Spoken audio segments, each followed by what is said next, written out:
Hello, this is the luckiest maths teacher in the world. Thank you so much for tuning into this video in which we determine how many solutions a quadratic equation will have.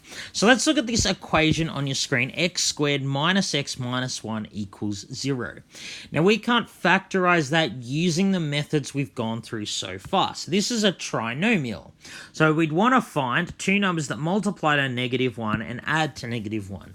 Unfortunately, there aren't any whole numbers that satisfy this. So it turns out this can be factorized and solved, however. The solutions, though, are weird. The solutions are 1 plus root 5 over 2 and 1 minus root 5 over 2. So it turns out if you add together these two numbers, you get 1, and if you multiply them together, you get -1. So they're not obvious at all. There's no way we'd be able to come up with these off the top of our head. But what we want to be able to do is we want to be able to tell when quadratics like this will have a solution, even if we can't find it through our process of factorization. So on your screen, I put a second equation, x squared plus 1 equals 0. It turns out that this has no solutions. There are no numbers that we can substitute for x to make this statement true. So what we want is we want a way that we can tell whether or not a quadratic equation even has a solution. And it turns out there's quite a simple formula that does that. So the formula that tells us the number of solutions is called the discriminant. The discriminant is equal to b squared minus 4ac. So what do all those letters mean? So b is the coefficient of x, a is the coefficient of x squared, and c is the constant term. So you substitute in those coefficients, those numbers, into the formula b squared minus 4ac. So if this is negative, there are no solutions. If it's equal to 0, there's one solution. And if it's greater than 0, there are two solutions. So let's look at some examples.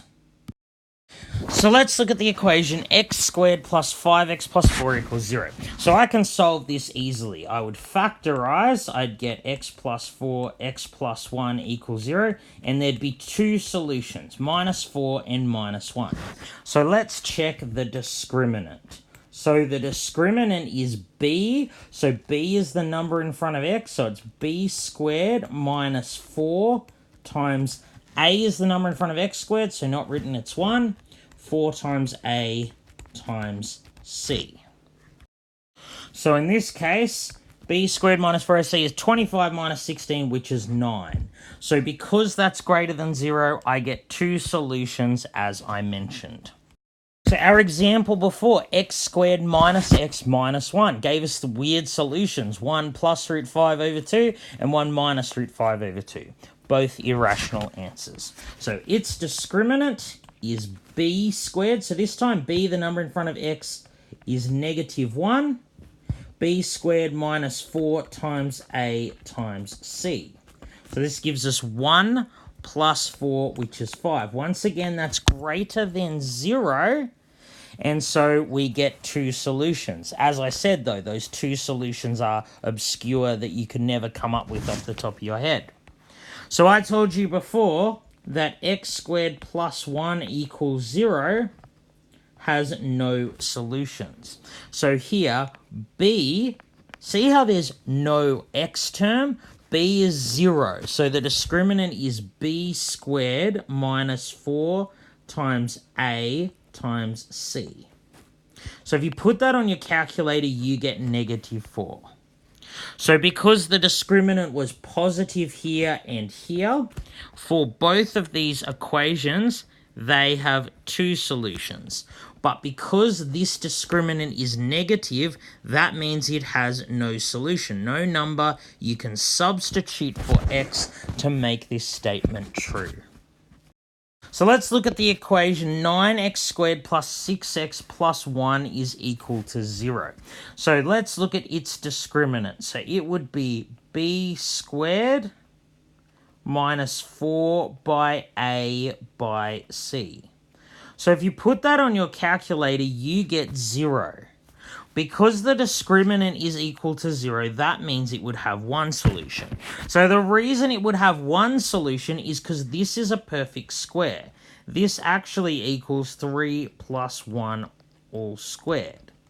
So remember, when you get a perfect square from factorizing, that's when you have one and only one solution. Don't worry if you don't know how to factorize this to get this. I'm just making the point that when the discriminant equals 0 and there's one solution, it's because the quadratic expression is a perfect square. All right, let's just do one sort of problem-solving question now involving the discriminant. So we have this quadratic equation here, x squared plus kx plus 64 equals 0. So we want to find possible values for k, the coefficient of x, if this equation has 1, 2, or no solutions. So we know that that will depend on the discriminant. So let's calculate the discriminant. So the discriminant is equal to b squared. Now b is just what's in front of x. So b is k. So b squared, so k is b, minus 4 times a times c. So we get the discriminant is k squared minus 256. So to answer the first part, it has one solution. Well, we know it has one solution if the discriminant is equal to 0.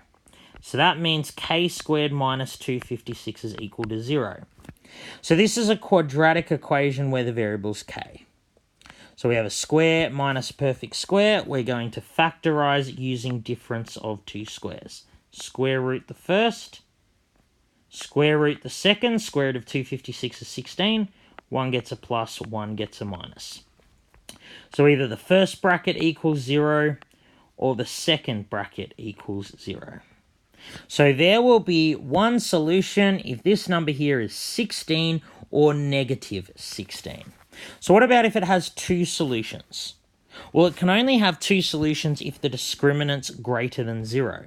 So that means k squared minus 256 is greater than 0. So we can treat this like a linear equation and add 256 to both sides. So what values of k will ensure k squared is greater than 256? Well, I just told you that 16 squared is 256. So obviously k would have to be greater than 16. But also, if k is less than negative 16.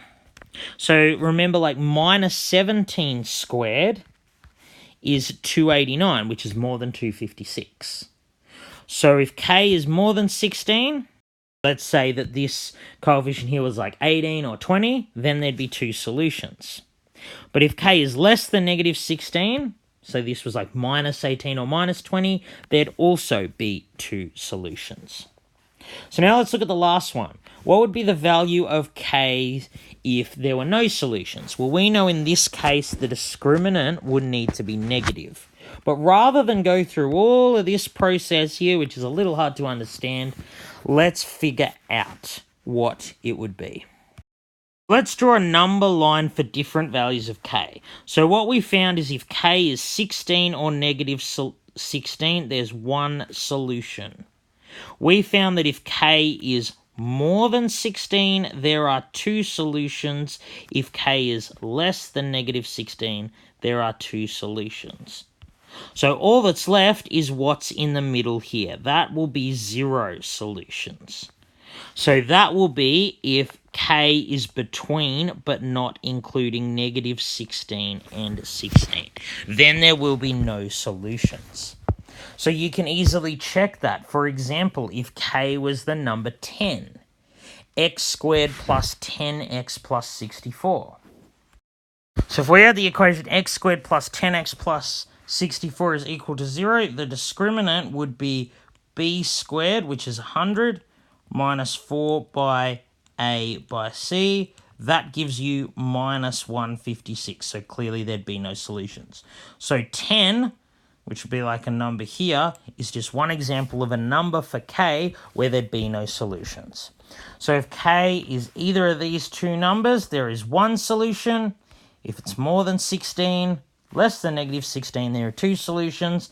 And anything between Negative 16 and 16, there are no solutions. All right, thank you so much for tuning into this video. This has been the luckiest maths teacher in the world. Have a great day.